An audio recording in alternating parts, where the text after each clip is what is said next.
സംസ്ഥാനത്തിന്റെ വിവിധ ഭാഗങ്ങളിൽ ആഘോഷത്തോടുകൂടി വിജയദശമി ദിനം കൊണ്ടാടുകയാണ്. ഒരുപാട് കുരുന്നുകൾ അക്ഷര ലോകത്തേക്ക് പിച്ചവച്ചിറങ്ങുന്ന ദിവസം കൂടിയാണ് ഇന്ന്.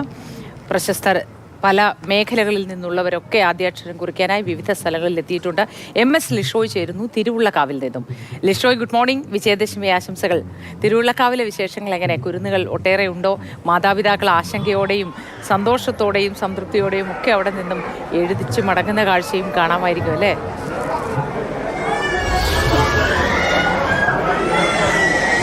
Moti, good morning. തീർച്ചയായും എല്ലായിടത്തെയും പോലെ തന്നെ ഇവിടെയും അതിമനോഹരമായ കാഴ്ചകൾ, അതായത് കുരുന്നുകൾ ആദ്യാക്ഷരം കുറിക്കുന്ന ആ ഒരു കാഴ്ചകൾ. നമുക്കറിയാവുന്ന പോലെ വിദ്യാധനം സർവധനാൽ പ്രധാനമെന്നാണ് പറയാറുള്ളത്. ആ ഒരു പ്രധാനപ്പെട്ട ഒരു കാര്യത്തിലേക്ക് ആദ്യ ചുവട് വയ്ക്കുകയാണ് ഇവിടെ കുരുന്നുകൾ.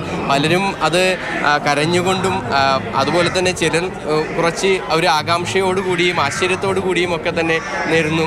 അത് ആ ഒരു ഘട്ടത്തിലേക്ക് കടക്കുന്നു എന്നുള്ളതാണ് ഏറ്റവും പ്രധാനപ്പെട്ട കാര്യം. ഞാൻ നിൽക്കുന്നത് തൃശ്ശൂർ തിരുവള്ളക്കാവ് ക്ഷേത്രത്തിലാണ്. ഈ ക്ഷേത്രത്തിനൊരു പ്രത്യേകതയുണ്ട്. ശാസ്താ ക്ഷേത്രമാണെങ്കിൽ പോലും ഇവിടെ സരസ്വതി സാന്നിധ്യം ഏറെ പ്രസിദ്ധമാണ്. മാത്രമല്ല ഈ ഒരു ക്ഷേത്രത്തിലായിരിക്കും ഒരുപക്ഷെ കേരളത്തിൽ തന്നെ അപൂർവമായി 2 ദിവസത്തിലൊഴികെ, അതായത് അടച്ചുപൂജ നടക്കുന്ന ദിവസവും മറ്റൊരു ദിവസവും ഒഴികെ 2 ദിവസത്തിനൊഴികെ ബാക്കി എല്ലാ ദിവസവും ഇവിടെ എഴുത്തിനിരുത്ത് ചടങ്ങുകൾ ഇവിടെ നടക്കാറുണ്ട്. അങ്ങനെയുള്ളൊരു ക്ഷേത്രമാണ്. വളരെ കേരളത്തിൽ തന്നെ അപൂർവമായുള്ളൊരു ക്ഷേത്രമാണ് അങ്ങനെയുള്ള.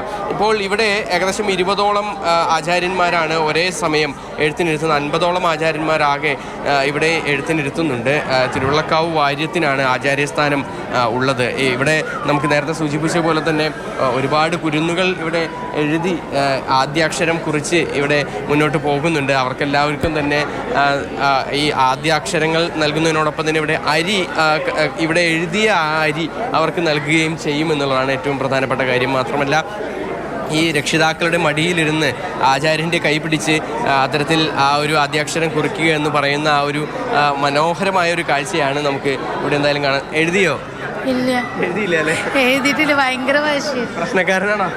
അങ്ങനെയല്ല, എന്താന്നറിയില്ല. നാവില് മോതിരം വെച്ച് എഴുതിക്കാൻ നോക്കിയതോടുകൂടി നിർത്തി. അപ്പൊ തന്നെ തൊട്ട് കരഞ്ഞു തുടങ്ങി. അത് നാവ് നീട്ടി കൊടുത്തതാ. മോതിരം വെക്കാൻ നോക്കിയപ്പോ കരഞ്ഞു തുടങ്ങി. പിന്നെ നിർത്തണില്ല. വേണ്ട പറയാ. കുട്ടികളൊക്കെ കുഴപ്പമില്ല. ആളെ എഴുതിയോ? കുഴപ്പമൊന്നും ഉണ്ടായിരുന്നില്ല. ഉറങ്ങിയപ്പോ? അപ്പൊ നമുക്ക് കണ്ടില്ലേ, ഒരാള് ഭയങ്കര പ്രശ്നമാണെങ്കിൽ അടുത്ത ആൾ അവിടെ കാമായിട്ടിരിക്കുന്നുണ്ട്. കുറെ കുട്ടികൾ ഇവിടെ നമുക്ക് ദൃശ്യങ്ങൾ കാണാൻ സാധിക്കും. കുറെ ആളുകൾ ഇങ്ങനെ ഇങ്ങോട്ടേക്ക് വന്നുകൊണ്ടിരിക്കുന്നുണ്ട്. വളരെ മനോഹരമായി കൊണ്ടുവരുന്നത് ബന്ധപ്പെട്ട് വളരെ നേരത്തെയൊക്കെ ഇവരെ ഉണർത്തിയിട്ടുണ്ടാവും. അപ്പോൾ ഉറക്കം പോയതിന്റെ ഒരു ബുദ്ധിമുട്ടും എല്ലാം ഇവർക്കുണ്ടാവും. ഇടയ്ക്ക് വിശപ്പോ കാര്യങ്ങളൊക്കെ കാണും. ഈ തിരക്ക്, അപരിചിതരായ കുറേ മുഖങ്ങൾ, ഏതോ ഒരു ആചാര്യൻ അങ്ങനെ അവരെ എഴുതാൻ വേണ്ടി പ്രേരിപ്പിക്കുന്ന സമയത്ത് പരിചയക്കുറവ്, ഇതൊക്കെ ആയിരിക്കും. കുഞ്ഞുങ്ങൾ പലരും കരയാറുണ്ട്. പക്ഷെ കരഞ്ഞുകൊണ്ട് ജ്ഞാനം നേടി അവരെല്ലാ ബുദ്ധിമുട്ടുകളും മറികടന്ന് ജ്ഞാനത്തെ സ്നേഹിച്ച് മുന്നോട്ട് വരിക. വിജയദശമി നാളിൽ എല്ലാ മനുഷ്യരും ആഗ്രഹിക്കുന്നത് അതുതന്നെയാണ്. എല്ലാ പ്രതിബന്ധങ്ങളെയും കടന്ന് വിദ്യ അഭ്യസിക്കാൻ എല്ലാ മനുഷ്യർക്കും കഴിയട്ടെ. ഓരോ ദിവസവും നമ്മളൊക്കെയും പഠിച്ചുകൊണ്ടേയിരിക്കുകയാണ്. അതുകൊണ്ട് തന്നെ ഇന്ന് പ്രായഭേദമന്യേ എല്ലാവരും എഴുതും. പല സ്ഥലങ്ങളിലും എഴുത്തിന് വേണ്ടി പോകുന്നത് നമുക്ക് കാണാം. പല ക്ഷേത്രങ്ങളിലും അത് നടക്കാറുമുണ്ട്.